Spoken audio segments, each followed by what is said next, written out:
ओम अद्य ब्रह्मणे द्वितीय पराब्धे स्थितो वराहो कल्पे वैव सुधर्मनो रष्टाविंशतिः जावद्धिकचतुर्दश एकवर्षपरिमितार्धे वर्तमान असुरनाम संवत्सरे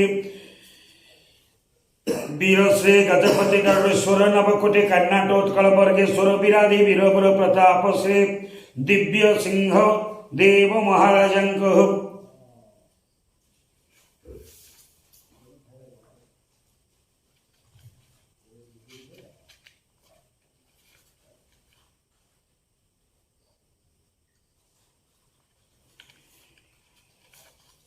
सन 64 अंक सन 1429 साल आगामी 30 साल पवित्र द्वादश मासे द्वादश यात्रा पवित्र फाल्गुन मास शुक्ल पूर्णिमा दोल यात्रा अवसर नूतन पंजिका श्रवणे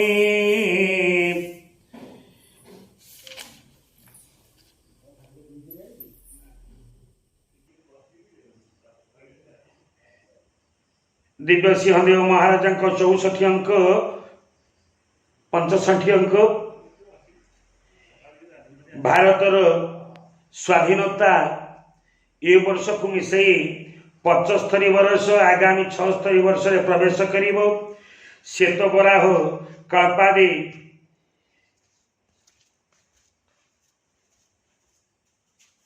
4,32,000 भूमि भूपृष्ठ मेदमेदिनी रचना करिथिबा नारायण आज को 19 मुहूर्त 55,523 श्री श्री ब्रह्मांकर परमायु 100 वर्ष प्रथम परार्ध 50 वर्ष भोग जाई द्वितीय परार्ध भोग दंडादि 13 दंड 41 लिता 54 बिलिता 0 परा 5 विपरा पहुंची श्री दिव्य जुगाब्ध 43,02,000 वर्ष सत्यजुग 17,28,000 वर्ष त्रेता जुग 12,46,000 वर्ष श्री द्वापर जुग 86,08,64,000 वर्ष कली शेषाब्द 6,16,867 वर्ष ये संवत्सर गणाधिपति हेले किए ना गणितश्चेद दिव्रशो गजबाजी विनाशनं जलाप्लुतो भवे देशे बीर्यहानि नूनम भवेत्। शनिश्चर जेतबेले गणाधिपति रहिले ये वर्षटा बीर्यहानि होबार शस्यहानि होबार पूर्ण संभावना रे संभवित शनिकर दृष्टि। ये वर्षर पालकाधिपति हेले शुक्र शस्य वृद्धि सुपुष्टि भृगुते पतिपालक शस्य वृद्धि करने शुक्र चाहिला बेले शनिर दृष्टि किछि क्षय हब किछि आय हब उभयंकर भिड़ा भिड़े किछि पाइबा किछि हरैबा पूर्ण मात्रा हारिबा नाही। शुक्र खाली टे पक्ष करी रहिबे अर्थात ए वर्ष पई शुक्र आम पई भलो अछन।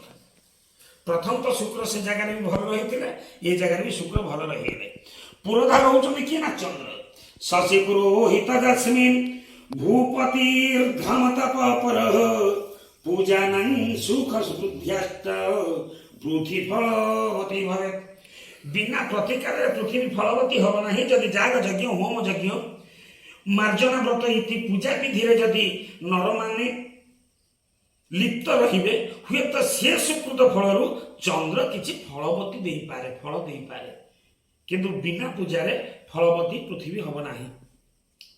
परीक्षक पुनर्मान हेले बृहस्पति नारायण रोग हानिश्चत नृत्य गीतादि मंगलम जस्मिन संवत्सर न्यून परीक्षण बृहस्पति बृहस्पति एटी शुभ मंगल करिवे रोग हानि कियत भाव से अंशग्रहण करिवे किंतु करण अछंदी रवि व्याघ्र भीत्यालोको वृष्टि च नरानं दुखवर्धनी तस्मात् भयं हेतुच करणं सविता जदि रवि जेतेबेले करण ही रही गले आमर सरकार दफ्तर को गले कौन से कार्य करने आम राज्य हो बा देश हो से जगह ही विभ्राटता क्रिएट कर जो विभ्राट सृष्टि कर से करणटा सहमति दब ना नाटर गोड़ नाटर गोवर्धन से ही से अनेक विशृंखलित हम करण पर डगर हूँ बुध नृपादनाथ नित्यं गुरुदेवा देवी पूजनम विप्राण ज्ञान बुद्धि सैत् डगर सोमनंदन डगर केवल हूँ पक्षकारी हम कौन ना देवार्चना नीतिगति आदर्श पाखे डगर सब किंतु क्रूर प्रकृति धारण करुवा रवि पाखे डगर रही रविकर क्रूर दृष्टि बुध पड़े बुध पड़े आम जो शस्य श्यामल जो परिपक्व होता फल जो परिपक्व हुए ताहा हूँ जनसमाज लगे परिपक्वता हेनी फल भल फलनी भल फलिले पाचिबनी पाचिला जदि पोक झुड़े परिस्थिति यही रास्ता को आसीज कारण राजा हूँ मंगल आरण करने मंगल अच्छी पृथ्वी हानि सैत पृथ्वी कानं महत भयं नरानं धन हान सैत् तारणीयो मही सुते तारी हाथ राजगादी बसवा सहित ये ताड़ना कर दायित्वटा मंगल अच्छी तेणु युद्धर आशंका विभ्राटर आशंका कलहर आशंका ये गुड़ाक बेसी गुण ये वर्ष अच्छी ये संवत्सरे अर्थर रक्षक हेले शुक्र आस्थान रक्षक हेले चंद्र प्रतिहारी हेले बृहस्पति दंडकार हेले रवि संग्रामाधिपति हेले बुध सस्याधिपति हेले रवि अर्घ्याधिपति हेले बुध रसाधिपति हेले बुध निरसराधिपति हेले शनि दुर्गाधिपति हेले बुध धन्याधिपति हेले शुक्र मेघाधिपति हेले बुध फलाधिपति हेले बुध धनाधिपति हेले शनि ये संवत्सरे मेघर नाम हूँ पुष्कर सुवृष्टि सर्वदेशे सुह शस्यपूर्णा वसुंधरा पुष्कर मेघ पौढ़ावस्था रुई पद्म सैन्य नहीं वृष्टि कर दक्षिण दिगरु गृह तार पश्चिम दिगरे आस्थान कुशद्वीपर ऐरावत हस्ती को नहीं जल तोड़ी वृष्टि कर दुग्ध समुद्र क्षीर समुद्र पानी आण क्षीर समुद्र पानी आनी जी पृथ्वी छेचिला पोक नथला जगह लगे पोक को बाई हम शस्य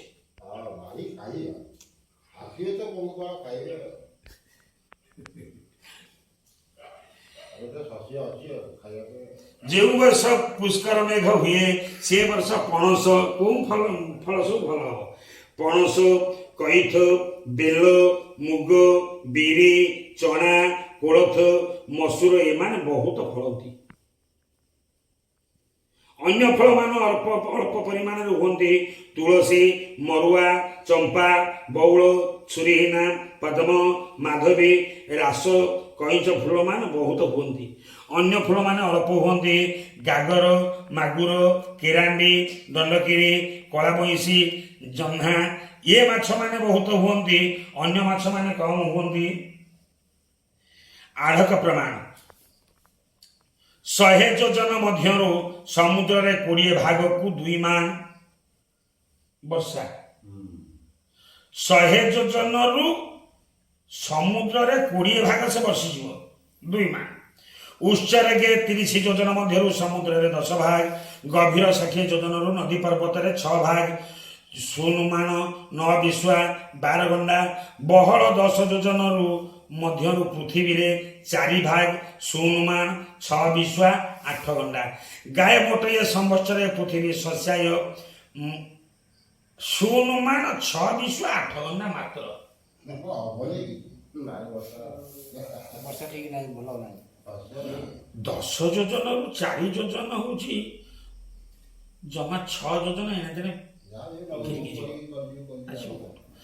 ଐରାବତ ହସ୍ତି ଜଳ ତୋଳି ବୃଷ୍ଟି କରିବ 96 ଦିନ ମାତ୍ର। 96 ଦିନ। ଏ ମଧ୍ୟରୁ ସମୁଦ୍ରରେ 48 ଦିନ, ନଦୀ ପର୍ବତରେ 29 ଦିନ, ଦେଶରେ 19 ଦିନ ବୃଷ୍ଟି ହବ। ବର୍ଷାର ସଞ୍ଚାର କୋଉ ମାସରେ କେତେ ହବ?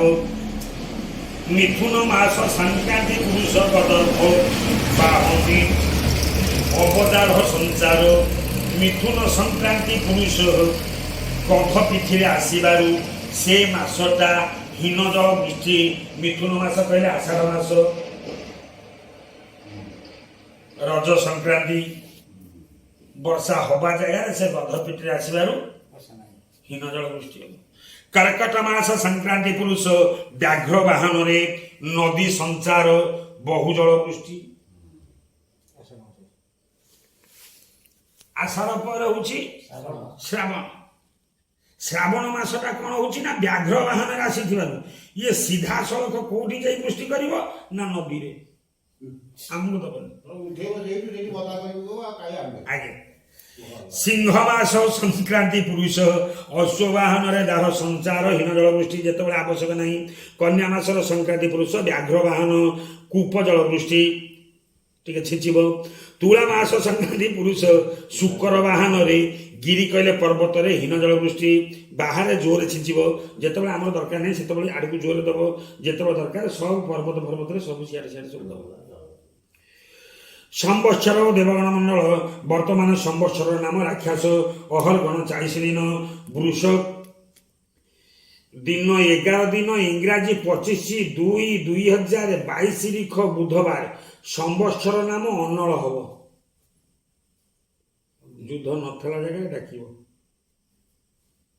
ଅର୍ଥାତ୍ 2022 ଫେବୃଆରୀ 25 ଠାରୁ ଚାଲିଛି ଅନଳ ସମ୍ବତ୍ସର। ଏ ଯୁଦ୍ଧ କିନ୍ତୁ ନୂଆ ଆରମ୍ଭ ହେଇଛି 24 ଆରମ୍ଭ ହେଲା। ଏ 25 ଠାରୁ ଚାଲିଲା ଅନଳ ସମ୍ବତ୍ସର। ଆଜ୍ଞା ଆଜ୍ଞା। ସମ୍ବତ୍ସର ନାମ ଅନଳ। ଯୁଗଙ୍କର ନାମ ହଉଛି ଅଶ୍ୱିନୀ ପୁତ୍ର। ଅଙ୍ଗିରାସଙ୍କର ନାମ ହଉଛି ଇନ୍ଦ୍ରବତ୍ସର। ଏହାଙ୍କର ଅଧିପତି ହେଲେ ଈଶ୍ୱର ହେବେ। ବିଦ୍ୟୁତ ନାମ ତରତେ ଗର୍ଜନ ନାମ ରସିତ। ମଣ୍ଡଳ ନାମ ଦେବେନ୍ଦ୍ର। ବାୟୁର ନାମ ନିବୋହ। ନାଗଙ୍କ ନାମ ତକ୍ଷକ। ନାଗପତ୍ନୀ ନାମ ସୁବେଧା। ବ୍ରହ୍ମାଙ୍କର ନାମ ପିତାମହ। ବିଷ୍ଣୁଙ୍କ ନାମ ହରି। ପିତାମହ ଯୋଉ ଥରକ ତାଙ୍କ ନାଁ ହବ ନା ଯେତେ ଅନ୍ୟାୟ ହଉଥିବ ସେ କିଛି କହିବନି ଚୁପ୍ ହୋଇକି ବସିଥିବ। ଗୁରୁଜନ ଭଳିଆ ତଳକୁ ମୁହଁ ପୋତିକି ପ୍ରତିବନ୍ଧକ କରିବନି କି ପ୍ରତିରୋଧ କରିବନି କି ସତ ନ୍ୟାୟ ଦେଖେଇବନି କି ସତ ବାଟ ବି ଦେଖେଇବନି। ରହ ପିଲା କାହିଁକି ଏମିତି କରୁଛ କଣ ବୁଝିବା ସେତକ ନାହିଁ। ପୁରା ସ୍ଥାନ ହିଁ ବସିବ। ପିତାମହଙ୍କ କଥା ଯେମିତି ନ ମାନିଲେ ପାଣ୍ଡବ କୌରବ ସେ ସୁଦ୍ ସ୍ଥାନ ଆଉ ସହମତି ଦବ। ଯୋଉ ଆଡୁ ଟିକେ ଜୋର ହବ ସେଇ ଆଡକୁ ସେ ସହମତି ଦେଇଦବ। ନିଜସ୍ୱ ବୁଦ୍ଧିକି ହରେଇଦବ ସେ। ବିଷ୍ଣୁଙ୍କ ନାମ ହରି କେବଳ ମୁକ୍ତି ପାଇବେ ଗୁଳାଟିଏ। ହରି ନାମ ହେଲେ ମୁକ୍ତି ହୁଅନ୍ତି। ହରଣକାରୀ ହଁ କଳମୁଷ ହରେଚ ହରି ଗୁଡାଏ ମୁକ୍ତି ଦେଇଦବ।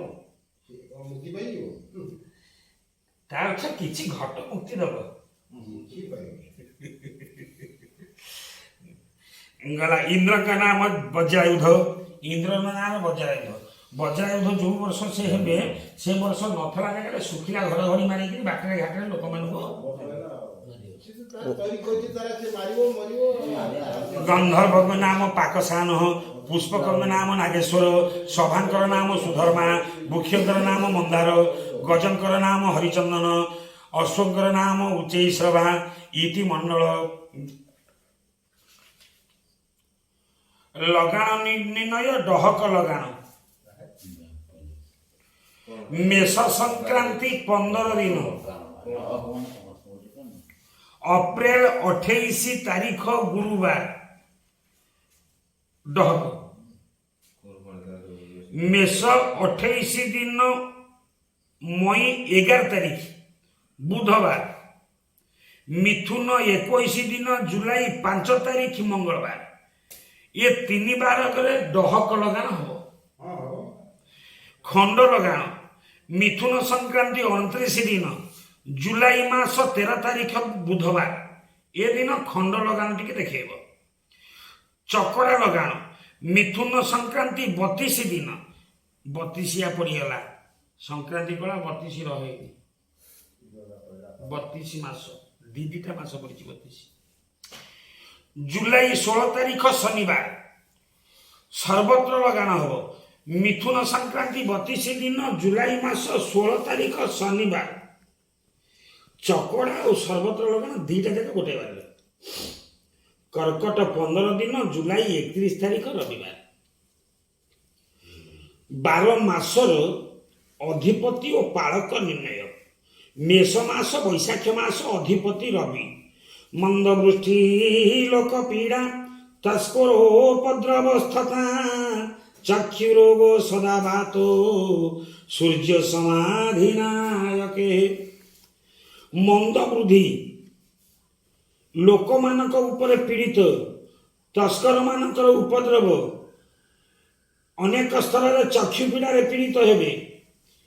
ବୈଶାଖ ମାସ ବୃଷ ମାସ ଜ୍ୟେଷ୍ଠ ମାସ ଅଧିପତି ମଙ୍ଗଳ।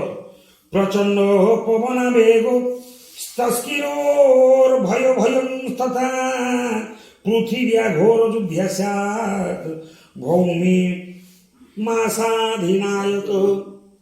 ତାର୍ଥ ଇଏ ଜ୍ୟେଷ୍ଠ ମାସରେ କଣ এই କଥା ଲେଖିଲା ପୃଥିବୀ ଘୋର ଯୁଦ୍ଧ୍ୟାସାତ୍। ହବ।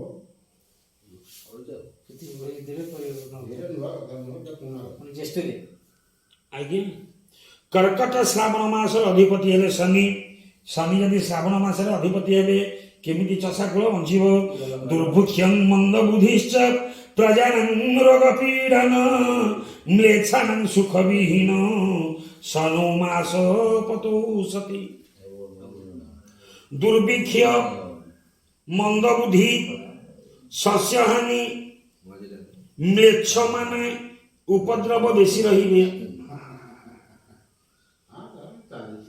ସିଂହ ମାସ ଭାଦ୍ରବ ମାସ ଅଧିପତି ହେଲେ ଚନ୍ଦ୍ର। ନରାଣାଂ ଶେଷ ବୁଦ୍ଧିଶ୍ଚ ସୁଭିକ୍ଷଂ ଶସ୍ୟବର୍ଦ୍ଧନ ସର୍ବମଙ୍ଗଳ ଯୋଗାଶ୍ଚ ଚନ୍ଦ୍ରମାସ ପତୌ ସତି। କେବଳ ଚନ୍ଦ୍ର ଟିକେ ହିତରେ ଚାହୁଁଛନ୍ତି ଆଉ ସବୁ ଟିକେ ଅବାଗତିରେ ଧାନ କୋଉ ରଙ୍ଗ ସବୁ ଆଉଛି? ସେ ଯାଇ ଯାଇ ଆଜ୍ଞା ମୁଁ କହିଦେବି ପୁରା ସ୍ୱଳ୍ପ ଅଛି ଶୁଣିଦେଲେ ଆଉ ଟିକେ ମୁଣ୍ଡ ବ୍ୟତିକ୍ରମ ହବ। ଆଶ୍ୱିନ ମାସ କନ୍ୟା ସଂକ୍ରାନ୍ତି ଅଧିପତି ହେଲେ ବୁଧ। ଆଶ୍ୱିନ ମାସରେ ମେଘ ଆବଶ୍ୟକ। ମେଘାଚାତ ଜଳସ୍ତାଦ ଶସ୍ୟ ସମ୍ପଦ ମଧ୍ୟମା। ଠିକ ସେଇ ସମୟରେ ମେଘ ଦି ପାଣି ଦେଲେ ଶସ୍ୟ ହାନି କେମିତି ହବ ବୁଣିକିରି ନଷ୍ଟ କରିବ। ମାରି ଦେଲାନ୍ତି ଦେଖେଇକି ହରେଇଦେଲା। ତୁଳା ମାସ କାର୍ତ୍ତିକ ମାସ ଅଧିପତି ହେଲେ ଶୁକ୍ର। କାର୍ତ୍ତିକ ମାସରେ ଶସ୍ୟପୂର୍ଣ୍ଣ ବାରିପୂର୍ଣ୍ଣ ପୟୋଧର ଗାବ ସମ୍ପୂର୍ଣ୍ଣ ଦୁଗ୍ଧାସ୍ୟ ଶୁକ୍ର ମାସ ପତୁ। ତା ଅର୍ଥ ହଉଛି ତୁଳା ମାସ ବା କାର୍ତ୍ତିକ ମାସରେ ଟିକେ ଭଲ ରହିବ। ଏଇଠି ବିଛା ମାସ ମାର୍ଗଶିର ମାସ ଅଧିପତି ହେଲେ ରବି।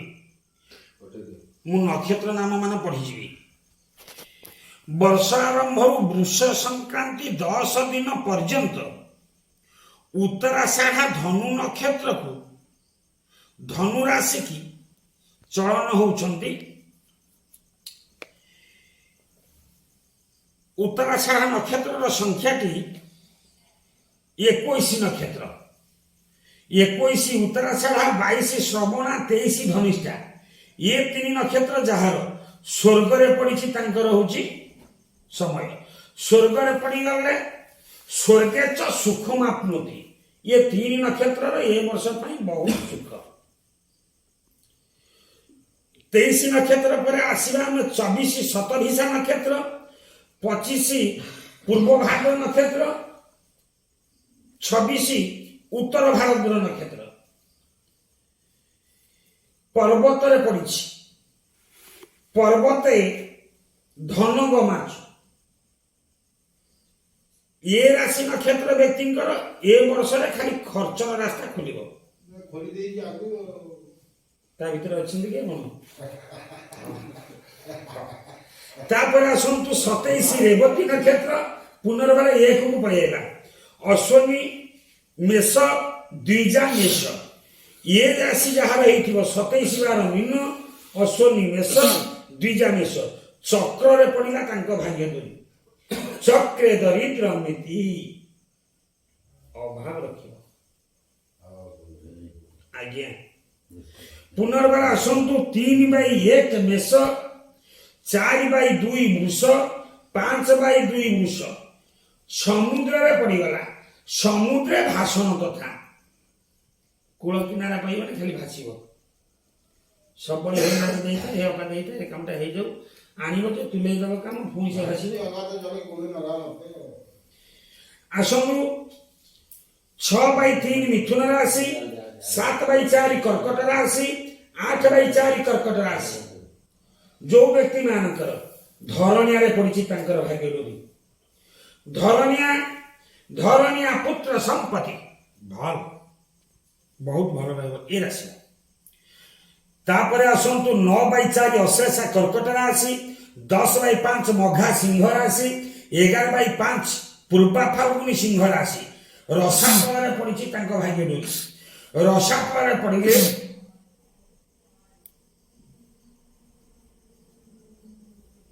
जीवनटा सब मोड़ परिवर्तन कर तलक चापुन पटिकी आज्ञा तापर आसतु पूर्वा फाल्गुनी सिंह हस्ता नक्षत्र 13/6 14 नक्षत्र चित्रा 6 कन्या राशि 13 कन्या 14 कन्या 12/5 सिंह 12/5 कन्या जो व्यक्ति मानकर तांकर शंखरे पड़ी भाग्य चक्र शंखरे भाग्य पड़े महत लक्ष्मी लक्ष्मी आसी कांधे बस फोपाड़े भी से आस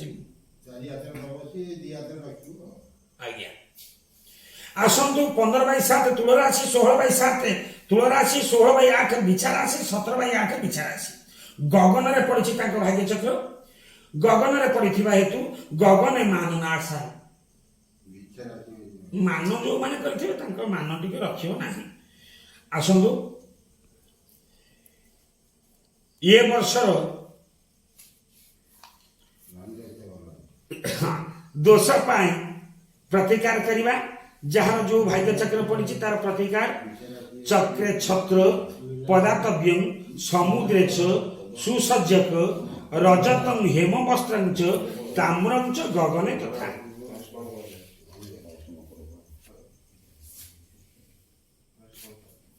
आउ टिके सुनी दियंतु आय और व्यय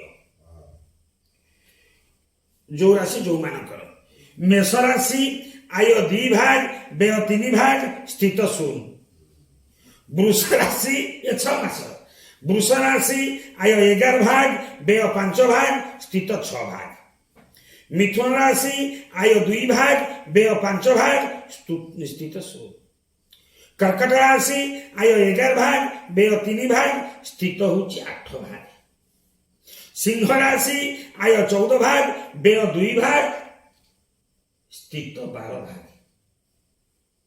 सबुठु सिंह राशि बहुत अधिक रखी कन्या आय 2 भाग व्यय 5 भाग स्थित 16 तुला आय 11 भाग व्यय 5 भाग स्थित 6 भाग बिच्छा राशि आय 2 भाग व्यय 3 भाग स्थित 16 धनु राशि आय 14 भाग व्यय 4 भाग स्थित 10 मकर राशि आय 8 भाग व्यय 5 भाग स्थित 3 कुंभ राशि आय 8 भाग व्यय 5 भाग स्थित 3 मीन राशि आय 14 भाग व्यय 4 भाग स्थित 10 ये गला 6 मास आर 6 मास मेष राशि ये 6 मास मन रख आय 8 भाग व्यय 3 भाग स्थित 5 भाग वृष राशि ये 6 मास मेष टे बढ़ई देला आग 6 मास चाटी देछि वृष राशि आय 2 भाग व्यय 6 भाग स्थित 16 मिथुन राशि आय 5 व्यय 5 स्थित 16 कर्कट आय 14 व्यय 4 स्थित 10 बैलेंस সিংহ রাশি আয় 2 ভাগ ব্যয় 3 ভাগ স্থিত 0। কন্যা আয় 5 ব্যয় 5 স্থিত 0। তুলা আয় 2 ব্যয় 6 স্থিত 0। বিছা 8 ব্যয় 3 স্থিত 5। ধনু আয় 11 ব্যয় 5 স্থিত 6। মকর আয় 14 ব্যয় 3 স্থিত 11। মকর রাশিটা ইয়ে 6 মাসে বেশি রখিলা। কুম্ভ আয় 14 ব্যয় 3 স্থিত 11। মকর কুম্ভ দুইটা যাক ভাল। মীন আয় 11 ব্যয় 5 স্থিত 6। এটা লাস্ট 6 মাস শেষ 6 মাস। তোমার রাশি কোন? কুম্ভ আর ভালো আছে আমার টাকা নেই দুইটা যাক ভালো আছে বর্ষটা যাক। এ প্রথম 6 মাসে জমা স্থিত 3, দ্বিতীয় 6 মাসে হচ্ছে স্থিত 11। মিনা মিনা মীন হচ্ছে প্রথম ଭଲ ଅଛି ଭଲ ଅଛି। ନା ମିନ ତ ଦିଟା ହଁ ମିନ ଚଳିବ। দ্বিতীয় আবার কত ହଁ ଆର୍ହକ ପ୍ରମାଣ ବର୍ଷ ଆରମ୍ଭରୁ ତାମ୍ର ଅଢା କେରଳୀ ପାର୍ବତୀଙ୍କ ହାତରେ ରହିବ। ଅଡ଼ା ହୁଁ। ରହିଲା କା ମେଷ 17 ଦିନ ଅପ୍ରେଲ 30 ତାରିଖ ଶନିବାର ରାତ୍ରି 4ଟା 42 ଦଣ୍ଡ 30 ଲିଟା ସମୟ ସୁବର୍ଣ୍ଣ ଅଢା ଗୋପିକା ରାଧିକା ହସ୍ତକୁ ଯିବ। ମିଥୁନ ସଂକ୍ରାନ୍ତି 25 ଦିନ ଜୁଲାଇ 9 ତାରିଖ ଶନିବାର ଠାରୁ ତାମ୍ର ଅଢା ପୁନର୍ବାର କେରଳୀ ହାତକୁ ଫେରିବ।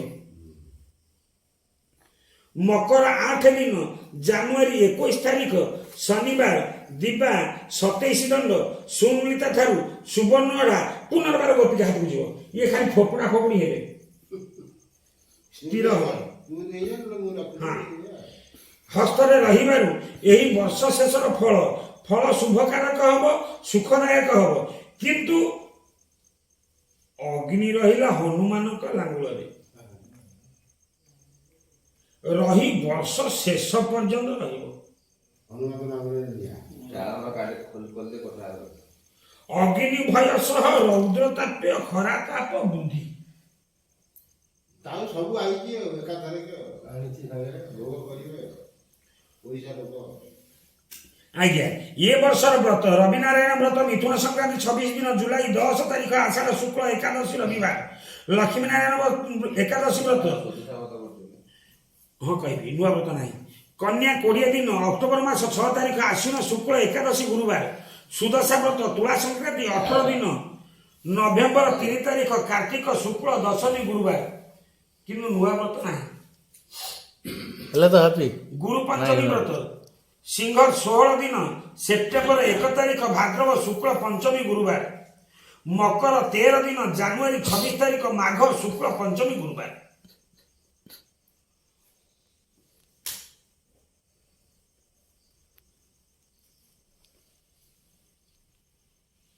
ବର୍ଷ ହେଲା ନା 6 ମାସ ହୁଁ ଗୋଟେ 6 ମାସ ନା ବର୍ଷ ଏ ବ୍ରତଟାଟି ବାର୍ଷିକ ନା ଏ 6 ମାସ ପାଠ ବ୍ରତ। ପଢିକି ତୁ ଆଉ ଆମର ପାଠ ପଢୁଛୁ ପାଠ ପଢିକି ଆଜ୍ଞା ମାନେ ଆଗ କଥା 6 ମାସ ନା ଚାଲିଲା ନା ମୁଁ ତ ସବୁବେଳେ ଶୋଇପଡ଼ିଥାଏ। ତୁଳା ସଂକ୍ରାନ୍ତି କାର୍ତ୍ତିକ ମାସ 9 ଦିନ ଇଂରାଜୀ 25/10/2022 ଲିଖ କାର୍ତ୍ତିକ ମାସ କୃଷ୍ଣ ପକ୍ଷ ଅମାବାସ୍ୟା ମଙ୍ଗଳବାରେ କେତୁ ଗ୍ରାସ କରିବେ ଆଂଶିକ ସୂର୍ଯ୍ୟମଣ୍ଡଳରେ ସୂର୍ଯ୍ୟନାରାୟଣଙ୍କୁ, ଯାହାକି ଆଂଶିକ ସୂର୍ଯ୍ୟପରାଗ ରହିବ। ସାରା ବିଶ୍ୱ ନା ଏଇ ଆମ ଓଡ଼ିଶା ଏ ଦିନ ପୁରୀ ଆମ ଓଡ଼ିଶା ପୁରୀକୁ ସୂର୍ଯ୍ୟୋଦୟ 5 ଘଣ୍ଟା ବୋଲେ ପ୍ରଭାତ ଯୋଉ ସୂର୍ଯ୍ୟ ଉଦୟ 48 ମିନିଟ୍ 59 ସେକେଣ୍ଡ ହବ। ସୂର୍ଯ୍ୟାସ୍ତ 5:13:47 ସେକେଣ୍ଡ।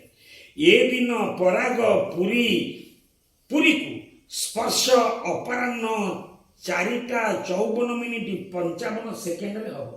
ଗୋଟେ ଅନ୍ଧାର ଟିକେ ହବ ଗ୍ରହଣ ସର୍ବମୁଖ୍ୟ ରାତ୍ରି 6:26 ମିନିଟ୍ 30 ସେକେଣ୍ଡକୁ ହବ। ପୁରୀକୁ ଦୃଶ୍ୟ ସମୟ ପ୍ରାୟ 18 ମିନିଟ୍ 52 ସେକେଣ୍ଡ ପରେ ସୂର୍ଯ୍ୟାସ୍ତ ଯାଇ ହବ। ଆଜି କେତୁଗ୍ରସ୍ତ ପରାଗ ଜନିତ ସୂର୍ଯ୍ୟାସ୍ତ ହେଉଥିବା ହେତୁ ଗ୍ରହାସ୍ତ ଗ୍ରହଣ ଶୌଚ ପାଳନୀୟ। ପରଦିନ ସୂର୍ଯ୍ୟ ଉଦୟ ପରେ ସୂର୍ଯ୍ୟ ଦର୍ଶନ କଲେ ଅର୍ଘ୍ୟଦାନ ପରେ ଦେବନୀତି ପାକକର୍ମ କରଣୀୟ ହେବ। ରାତି ସାରା ନାହିଁ। ତାହେଲେ କାଲି ସକାଳୁ ଟିକେ ଗାଧେଇବ, ରାତିରେ ଗାଧେଇବ। ପୁରୀକୁ ଆଜ୍ଞା ପୁରୀକୁ ନାଇଁ ନହେଲେ ହଉଛି ସଜାଡ ଟିକେ ଭଲ ଲାଗିବନି ଶୋଇବା ପାଇଁ। ପୁରୀକୁ ପରାଗ ସ୍ପର୍ଶ 12 ଘଣ୍ଟା ପୂର୍ବରୁ ଅର୍ଥାତ୍ ସୋମବାର ରାତ୍ରି 4:54 ଠାରୁ ଦେବନୀତି ପାକକର୍ମ ତ୍ୟାଗ ହେବ। ରୋଷେଇ ସାରିବ 12 ଘଣ୍ଟା ପୂର୍ବରୁ। ଅନ୍ନ ଭୋଜନ ନିଷେଧ। ବୁଧବାର ସୂର୍ଯ୍ୟୋଦୟ ପରେ ଦେବନୀତି ପାକକର୍ମ ପରେ ଅନ୍ନ ଭୋଜନ କରଣୀୟ। ବାଳକ ବୃଦ୍ଧ ରୋଗୀ ଆତୁର ବ୍ୟକ୍ତିମାନଙ୍କ ପକ୍ଷେ ସୂଚକ ନିୟମ ଲଙ୍ଘନୀୟ। ଏ ଦିନ ଶ୍ରାଦ୍ଧ ଆମ ବା ହେମ ବା ଦ୍ରବ୍ୟ ଦ୍ୱାରା କରଣୀୟ। ଗ୍ରହଣ ଦର୍ଶନେ ଚନ୍ଦ୍ରଶୁଦ୍ଧି। କେଉଁ ରାଶି ମାନେ ଗ୍ରହଣ ଦେଖିପାରିବେ? ତୁଳା ରାଶି, ଧନୁରାଶି, ମେଷ, ବୃଷ, ମିଥୁନ, କର୍କଟ, ସିଂହ, କନ୍ୟା ଏ ରାଶି ମାନଙ୍କ ପ୍ରତି ପରାଗ ଦର୍ଶନ ଶୁଭ। ଅନ୍ୟ ରାଶି ମାନଙ୍କ ପାଇଁ ଅଶୁଭ। ଗ୍ରହଣ ସ୍ପର୍ଶ ସମୟରେ ସ୍ନାନ ମନ୍ତ୍ର ଗଲା 3 ଛର।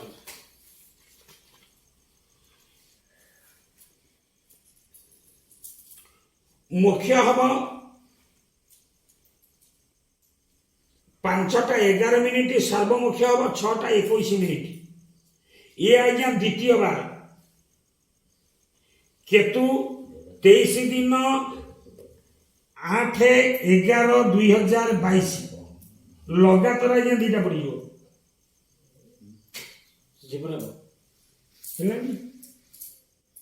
ଗୋଟିଏ ପଡ଼ିଯାଇଛି 2022 ଅକ୍ଟୋବର 25। ଆଉ ଗୋଟିଏ ପଡ଼ିଯିବ 11/8/2022। ଗୋଟିଏ ପଡ଼ିଲା ଅମାବାସ୍ୟାରେ, ଅନ୍ୟଟି ପଡୁଛି ପୂର୍ଣ୍ଣିମାରେ। ଆଜ୍ଞା କେତୁଗ୍ରସ୍ତ ଚନ୍ଦ୍ରଗ୍ରହଣ ସଂଗଠିତ ହେବ ଏ ଦିନ ସୂର୍ଯ୍ୟୋଦୟ 5:54:53, ସୂର୍ଯ୍ୟାସ୍ତ 5:06:12। ଗ୍ରହଣ ସ୍ପର୍ଶ କରିବ ଦିବା 2:37। ପୁରୀକୁ ଦୃଶ୍ୟ ହେବ 5:07। ପୂର୍ଣ୍ଣଗ୍ରାସ ପରେ ମୋକ୍ଷାରମ୍ଭ 5:11। ସର୍ବମୁଖ୍ୟ ରାତ୍ରି 6:21 ସମୟ ହେବ। ପୁରୀକି ଗ୍ରହଣ ଦୃଶ୍ୟ କାଳ ହେବ 1:14। ପାକ ଦ୍ରବ୍ୟ ଦେବନୀତି। ଗ୍ରହଣ ସମୟରେ ସୋମବାର ଦିନ ରାତ୍ରି 2:37 ଠାରୁ ପାକ ତ୍ୟାଗ ଦେବନୀତି ନିଷେଧ। ସର୍ବମୁଖ୍ୟ ଗ୍ରହଣ ପରେ ସ୍ନାନ ପୂର୍ବକ ପାକ କର୍ମ କରଣୀୟ। ଆଜ୍ଞା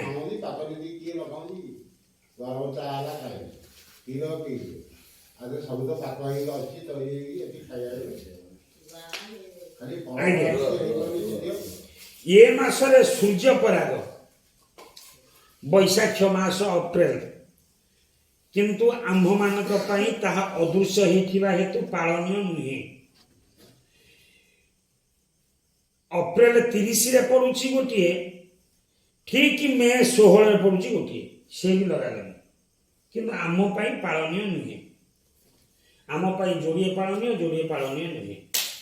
ଶନି ଚଳନ ମେଷ ସଂକ୍ରାନ୍ତି 17 ଦିନ, ଇଂରାଜୀ ତା 30/4/2022 ରିଖ ଶନିବାର ବୈଶାଖ କୃଷ୍ଣ ଅମାବାସ୍ୟା ଦିନ ରାତ୍ରି 42:30 ରାତ୍ରି ଇଂରାଜୀ 10:22 ସମୟରେ ଶନି ମହାଗ୍ରହ ଧନିଷ୍ଠା ନକ୍ଷତ୍ର କୁମ୍ଭ ରାଶିକି ଗମନ କରିବେ।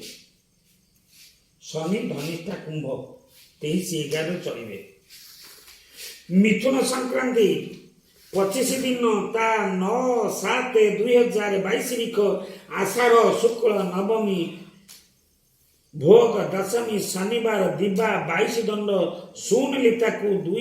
2:05 ସମୟରେ ଧନିଷ୍ଠା ନକ୍ଷତ୍ରରେ ମକର ରାଶି ପୁଣି ପଛକୁ ଫେରିବେ। ବକ୍ରଗମନ କରିବେ। 21/1/2023 ରିଖ ମାଘ ମାସ କୃଷ୍ଣ ଅମାବାସ୍ୟା ଦିନ ଶନି ପୁନର୍ବାର ଧନିଷ୍ଠା ନକ୍ଷତ୍ର କୁମ୍ଭ ରାଶିକୁ ଚଳିବେ। ଏ ବର୍ଷ ବୃହସ୍ପତି ରାହୁ କେତୁଙ୍କର ଚଳନ ନାହିଁ। ବୃହସ୍ପତି ରାହୁ କେତୁ ଚଳିବେ ନାହିଁ। ବୃହସ୍ପତି ତାର କାହା ଇଏରେ ବୋଲି ବୃହସ୍ପତି ବର୍ତ୍ତମାନ ଅଛନ୍ତି କୁମ୍ଭରେ।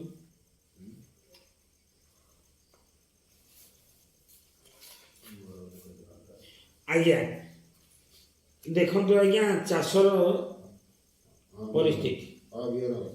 ଆଜ୍ଞା ଏ ବର୍ଷର ଭାଗ ସଂଖ୍ୟା ପ୍ରଥମ ଭାଗ ବର୍ଷା ହଉଛି 7 ଭାଗ, ବାତ ହଉଛି 5 ଭାଗ, ଧାନ୍ୟ ହଉଛି 5 ଭାଗ, ଶୁକ୍ଳ ଧାନ ଧଳା ଧାନ ହଉଛି 2 ଭାଗ, ପୀତ ଧାନ 1 ଭାଗ, କୃଷ୍ଣ ଧାନ 1 ଭାଗ, ରଙ୍ଗ ଧାନ 1 ଭାଗ। କେବଳ ଧଳା ଧାନଟା 2 ଭାଗ, ये पीत कृष्ण रंग ये 1 भाग, तृण हूँ 13 भाग, घास औषध पकेबे ना हईराण। शीत 17 भाग,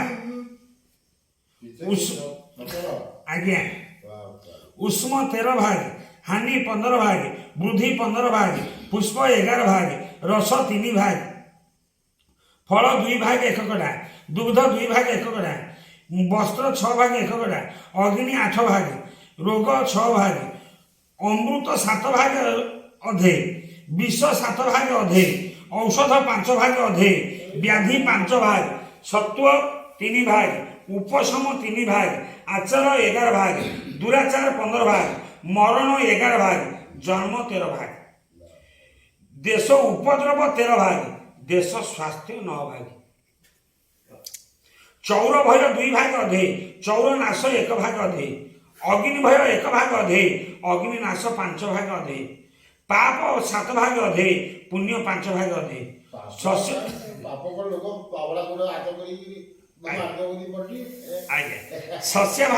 शस्य 6 भाग अधे, शस्य हानि 6 भाग अधे, स्वर्ण 4 भाग, रूपा 10 भाग, ताम्र 13 भाग, कांस्य 9 भाग, पितल 5 भाग, लौह 9 भाग, सीसा 3 भाग, रंग 6 भाग, हिंगुड़ा 12 भाग, खरपर 6 भाग, कर्पूर 11 भाग, अगरु 7 भाग, कुंकुम 9 भाग, चंदन 5 भाग, तिक्त 5 भाग, तैल 9 भाग, कषाय 9 भाग, लवण 15 भाग, इखु 17 भाग, माणिक्य 4 भाग, मुक्ता 3 भाग, वैदुर्य 4 भाग, विद्रुम 6 भाग, मर्कत 4 भाग, पुष्पराग 4 भाग, हीरक 5 भाग, नीलक 4 भाग, गोमेद 3 भाग, जीवजंत 2 भाग, इति भाग्यांश यही भागरे पाइबे। आज्ञा लुणटा टिके अधिक देइछि। आज्ञा एतद परे शुणी दियंतु ठीक आपण ए कथा शुणिबे परा सरीगला विश्व परिस्थिति टिके शुणंतु देश परिस्थिति टिके शुणंतु तापर ओडिशा परिस्थिति ये वर्षर नूतन वर्ष आरंभरू विश्वर परिस्थिति राक्षस जमक संवत्सर और ग्रह मानकर अवस्थिति की अनुध्यान कले जना जाए जे विश्व परिस्थिति उद्वेग जनित रहिबो। विकासशील देश मानक प्रति विपद रहिछि। राजनैतिक शत्रुता पुणी सृष्टि हो। अर्थनैतिक मांदावस्था देखादेव। सामाजिक स्खलन सह निर्यातना वृद्धि हो। दुर्बल राष्ट्र उपरे प्रभाव विस्तार करने को चेष्टा करिवे। अजना रोग रे आक्रांत हेबे। आज्ञा वाणिज्य व्यवसाय क्षेत्र रे उन्नति हेबा आशा कम। आतंकवादर प्रभाव वृद्धि हब। ବନ୍ୟା ବାତ୍ୟା ଭଳି ପ୍ରାକୃତିକ ବିପର୍ଯ୍ୟୟ ଘଟି ବହୁ ଧନ ଜୀବନ କ୍ଷତି ହେବେ। ମହାକାଶ ବିଜ୍ଞାନୀ ନୂତନ ଆବିଷ୍କାର କରିବେ। ତୈଳ ମୂଲ୍ୟ ବୃଦ୍ଧି ହେବ। ବଢିଲେ ଆଉ ନିତ୍ୟ ବ୍ୟବହାର ଦ୍ରବ୍ୟ ସୌକିନୀ ଦ୍ରବ୍ୟ ମୂଲ୍ୟ ବୃଦ୍ଧି ହୋଇ ପଡ଼ୋଶୀ ଉପରେ ଦେଶମାନେ ନିର୍ଭର କରି ଅସନ୍ତ ବୃଦ୍ଧି ହେବ। ଅନଳ ସମ୍ବତ୍ସର ପ୍ରବେଶ ପରେ ଅର୍ଥନୈତିକର ପରିବର୍ତ୍ତନ ଆଶା ଦେଖାଯାଏ। ଆଭ୍ୟନ୍ତରୀଣ କନ୍ଦଳ ପ୍ରଶମିତ ହେବ। ଭାରତ ଦେଶମାନଙ୍କ ମଧ୍ୟରେ ଶାନ୍ତି ପ୍ରତିଷ୍ଠା ପାଇଁ ଉଦ୍ୟମ କରି ପ୍ରଶଂସନୀୟ ହେବ। ଭାରତ ରାଜା ମଙ୍ଗଳ, ମନ୍ତ୍ରୀ ଶୁକ୍ର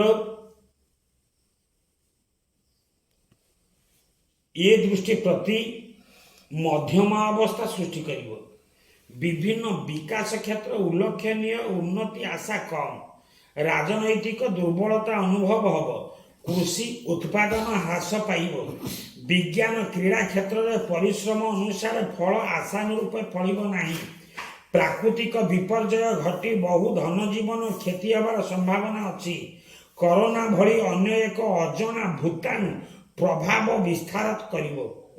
ସ୍ୱାସ୍ଥ୍ୟ ପ୍ରତି ବିପଦ ସୃଷ୍ଟି କରିବା ସମ୍ଭାବନା ରହିଛି।